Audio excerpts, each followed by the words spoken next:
धोत्रेकर वस्तीत भांडणाचा वचपा काढत सासूसह चौघांकडून जावयास मारहाण।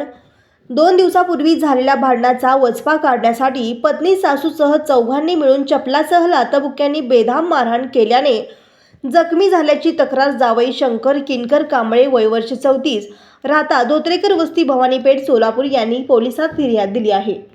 शनिवारी दुपारी धोत्रेकर वस्तीत ही घटना घडली।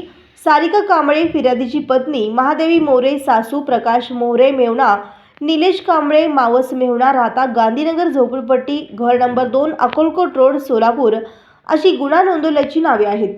फिर्यादीत म्हटले आहे की यातील फिर्यादी शनिवारी दुपारी घरात झोपलेले असताना नमूद आरोपींनी घरासमोर येऊन आरडाओरडा करू लागले। फिर्यादी घराबाहेर आले असता 2 दिवसापूर्वी झालेल्या भांडणाचा राग धरून सर्वांनी मिळून फिर्यादीला शिव्या देऊन लाथाबुक्क्यांनी चपलाने मारहाण केली।